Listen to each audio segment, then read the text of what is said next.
Hello बच्चों, आज हम करने जा रहे हैं क्लास 6 का chapter 9 that is the living organism and there surroundings. तो बच्चों, अभी तक हमने डिफरेंट करेक्टरिस्टिक्स पढ़ लिए हैं लिविंग बींग्स के, जैसे कि growth, respiration, excretion, stimuli, reproduction. Today we will study from the movement. तो आज हम एक्टिविटी 5 से शुरू करने जा रहे हैं। तो बच्चों, एक्टिविटी 5 में आपको बताया गया है कि take a cutting from a rose और अ मेहंदी प्लांट। आपने मेहंदी प्लांट भी देखा होगा जिससे हम मेहंदी बनाते हैं, तो या फिर रोज़ का प्लांट, तो दोनों ही बुशेस होती हैं। तो वहाँ रोज़ भी एक तरह का श्रब है, बुश ही है, झाड़ी ही है। तो रोज़ या फिर मेहंदी की आपने एक कटिंग लेनी है, fix it in the soil and water it regularly. मतलब आपने उसकी कलम लेनी है, कलम होती है डंडी। What do observe after a few days, आप कुछ दिनों बाद क्या ऑब्जर्व करेंगे? It may not be easy to grow plants from cuttings. तो ये आसान नहीं होता कि किसी भी प्लांट की हम स्टेम को काट कर ज़मीन में डाल दें तो वो उग जाए, ऐसा ज़रूरी नहीं है। तो do not be disappointed if your cutting does not grow. Talk to a gardener if possible on the care to be given to the cuttings to make them grow into plants. अगर आपकी cutting नहीं grow कर रही है तो आप किसी gardener जो माली होता है उससे भी संपर्क कर सकते हैं, उन्हें प्लांट्स की ज़्यादा जानकारी होती है। Living things produce more of their own kind through reproduction. तो जितने भी लिविंग बींग्स होते हैं वो रिप्रोडक्शन के द्वारा अपने जैसे ही, जो एनिमल है या प्लांट है, तो अपने जैसे ही जो ऑर्गेनिज्म है उनको रिप्रोड्यूस करते हैं। It take place in many different ways for different organism. तो यह सभी प्राणियों में अलग अलग होती है। जैसे हमने एनिमल्स में पढ़ा है, तो कुछ एनिमल्स हैं जो अंडे देते हैं, कुछ एनिमल्स हैं जो सीधा बच्चों को जन्म देते हैं। इस तरह से जो प्लांट्स हैं, कुछ तो सीड के द्वारा ग्रो करते हैं, कुछ हम क्या करते हैं कि उनके पार्ट्स ले लेते हैं, जैसे स्टेम की कटिंग, या फिर हम ले लेते हैं रूट, या फिर हम लीव से भी ग्रो करवाते हैं, जैसे ब्रायोफिलम। तो यह आप हायर क्लास में पढ़ेंगे ब्रायोफिलम के बारे में भी। तो ब्रायोफिलम एक तरह का प्लांट है जिसकी पत्ती से हम एक नया पौधा ग्रो करवा सकते हैं। Do all living things move. अब हम लास्ट करेक्टरिस्टिक पे पहुंच चुके हैं कि क्या जो लिविंग थिंग्स होती हैं वो चल फिर सकती हैं। In chapter 8 we discuss the various ways in which animals move. तो 8वें चैप्टर में हम पढ़ चुके हैं कि डिफरेंट एनिमल कैसे चलते हैं। जैसे हमने अर्थवॉर्म के बारे में पढ़ा था, हमने स्नेल के बारे में पढ़ा था, स्नेक के बारे में पढ़ा था, फिश के बारे में पढ़ा था कि इनमें सब में मूवमेंट अलग होती है। कोई तैरता है, कोई रेंगता है, कोई चलता है। They move from one place to another and also show other body movements. वो चलने के लिए डिफरेंट बॉडी पार्ट्स का उपयोग करते हैं। What about plants. तो प्लांट्स में कैसे मूवमेंट होती है? डू दे ऑल्सो मूव, क्या वो भी मूव करते हैं? तो जनरली आपका आंसर होगा कि नहीं, हमने कभी प्लांट्स को चलते हुए नहीं देखा।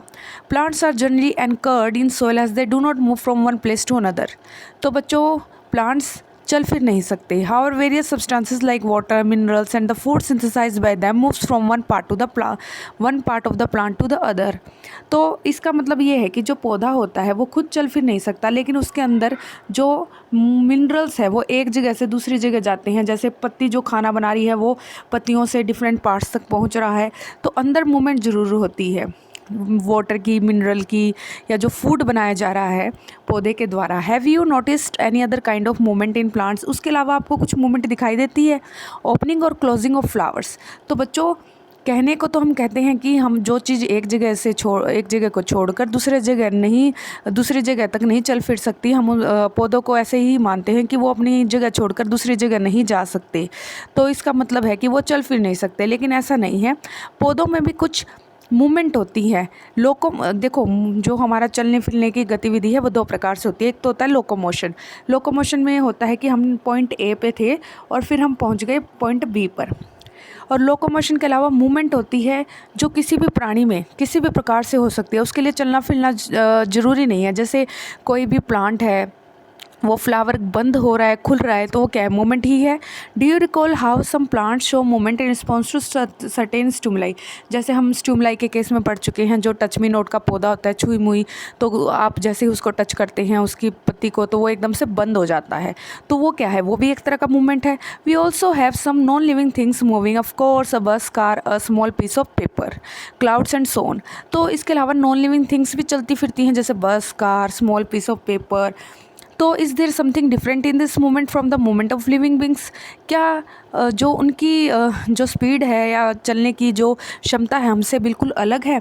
There is such a variety of living organism but all of them show some common characteristic as we have discussed. तो वैसे तो दुनिया में बहुत सारे जीव है, लेकिन ये कुछ कॉमन करैक्टरिस्टिक है जो सभी जीवों में आपको देखने को मिलेंगे।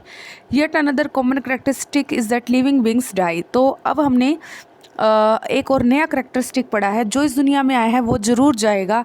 और लिविंग बींग्स में हम स्पेशली ये देखते हैं, because organism die, organism type can survive over thousand of years only if they reproduce their own kind. तो आपको पता है जो भी बर्थ लेता है इस अर्थ पर, एक ना एक दिन उसको धरती छोड़कर जाना है, और उसे हम डेथ के नाम से जानते हैं। जो भी लिविंग बींग होगा कभी ना कभी उसकी डेथ ज़रूर होगी, ये सच्चाई है। One single organism may die without ever reproducing, but the type of organism can exist only if there is reproduction. तो अगर कोई सिंगल ऑर्गेनिज्म है वो रिप्रोडक्शन नहीं करता तो वो इस दुनिया से एज इट इज़ चला जाएगा, और जो ऑर्गेनिज्म यहाँ पर रिप्रोडक्शन करते हैं वो अपने जैसे ऑर्गेनिज्म को धरती पर छोड़ जाएंगे। तो इस तरह से हम देखते हैं, we see that all living things seems to have some common characteristic, and they all need food, respire, response to stimuli, reproduce, show, movement, grow and die. तो यहाँ पर आपको इकट्ठा ही सभी करेक्टरिस्टिक के बारे में बता दिया गया जो हम ऑलरेडी पढ़ चुके हैं वन बाय वन।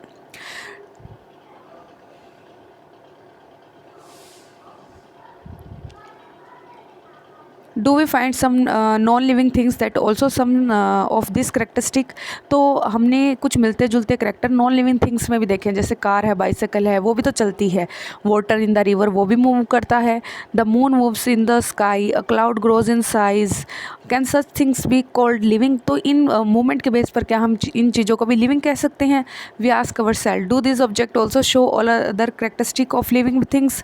सिर्फ चलने की क्षमता पर हम कह नहीं सकते कि ये लिविंग बींग है, हमने सभी करैक्टर देखने हैं कि क्या वो रिप्रोडक्शन कर सकता है, क्या वो रिस्पायर कर सकता है, क्या वो उसमें स्टिमुलाई है, और जो ये सभी करैक्टरिस्टिक दिखाता है वही लिविंग बींग्स है। सिर्फ मूवमेंट के बेस पर हम नहीं कह सकते कि कोई भी ऑब्जेक्ट लिविंग में आता है। तो आज के लिए बच्चों इतना ही। Thank you.